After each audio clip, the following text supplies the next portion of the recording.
পাশের বাসায় খিচুড়ি রান্না করছে, ওই খিচুড়ির ঘ্রাণে আমার বাসায় পুরা মোমো করতেছে, পুরা ফ্ল্যাটে মানে থাকতে পারতেছি না খিচুড়ির ঘ্রাণে। এবার আমার কথা হলো ভাই, আপনাদের খিচুড়ি খেতে ইচ্ছে হয়েছে, রোমান্টিক মুড নিয়ে আপনারা খিচুড়ি খান, দরজা জানালা বন্ধ করে খিচুড়ি রান্না করে খান, যাতে গ্রানটা অন্য বাসায় না আসে। এই যে এখন আপনাদের খিচুড়ির গ্রানে আমার খিচুড়ি খাইতে ইচ্ছা করতেছে, এখন আমি কি করব?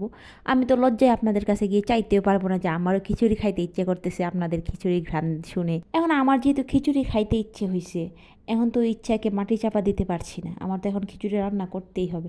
তাই বাসায় যা ছিল চাল ডাল ধুয়ে শুরু করে দিলাম খিচুড়ি রান্নার আয়োজন। চলো রান্না করতে করতে তোমাদের খোঁজখবর একটু নেওয়া যাক, তোমাদের কি অবস্থা বলো, কোন কোন জায়গায়, তোমাদের কোন কোন এলাকায় আজকে বৃষ্টি হচ্ছে, ঝড় বৃষ্টি হচ্ছে। আমাদের এদিকে তো খুবই বৃষ্টি হচ্ছে, আর বিশেষ করে আমাদের ব্রাহ্মণবাড়িয়াতে যেদিন ওই যে ভাদুগরের বান্নি হয়, ওই দিন নাকি প্রচুর পরিমাণে বৃষ্টি হয়, ঝড় তুফান হয়। আজকেও কোনো ব্যতিক্রম হয় নাই, আজকেও বৃষ্টি হচ্ছে। সকাল থেকে প্রচণ্ড পরিমাণে ঝড় তুফান হচ্ছে, মধ্যে তো আমার গাছপালা যা ছিল সবগুলাই উড়াই ফেলে দিছে। আর তোমরা অনেকে আবার মনে করো আমি সারাক্ষণ ফেসবুক নিয়ে ব্যস্ত থাকি, আমি কোনো রান্না বান্না পারি না, কাজকর্ম কিছুই করি না।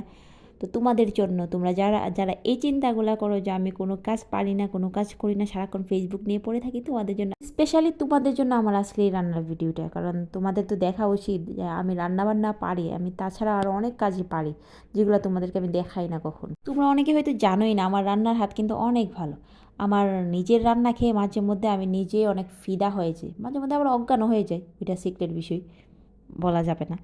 অন্যদিকে আমার বাসায় তেমন কোনো সবজি ছিল না, দু এক রকমের সবজি ছিল, ওইগুলা দিয়েই আমি খিচুড়ি, মিক্স খিচুড়ি রান্না করতেছি। তো দেখো কি সুন্দর কালারফুল হচ্ছে আমার খিচুড়িটা, দেখে কি তোমাদেরও লোভ হচ্ছে? লোভ হলে কিছু করার নাই, তোমাদেরকে আমি দিব না, আমি একা একাই খাবো। তোমরা ইচ্ছে হলে তোমরা রান্না করে খাও, নয়তো বা রেস্টুরেন্টে গিয়ে কিনে খেতে পারো। হ্যাঁ দেখো, তোমাদের সাথে কথা বলতে বলতে আমার খিচুড়ি রান্না কিন্তু শেষ। দেখো কত সুন্দর দেখতেই, তো কি আমার লোভনীয় মনে হচ্ছে না? দেখেছো, আমি আগেই বলছিলাম আমার রান্নার হাত কিন্তু অনেক ভালো। তোমরা কি পারবা বলো তো এত সুন্দর একটা খিচুড়ি রান্না করতে, তাও আবার এত অল্প সময়ে? তোমরা শুধু দেখতেই পারবা আর শুধু কমেন্ট করবা যে আমি কিছু পারি না পারি না পারি না, এইগুলোই করতে পারবা। তোমরা তো আমার মতো এত সুন্দর করে রান্না করতে পারবা না। তো যাই হোক, আর কথা বা না বাড়ায় আমার খেতে হবে, মানে আমার খুবই লোভ হচ্ছে, আমি নিজেকে সামলাতে পারছি না, এত সুন্দর মজাদার একটা খিচুড়ি রান্না করছি। আমি এখন খাবো। তোমরা ভালো থেকো, বাই, আল্লাহ হাফেজ, টাটা।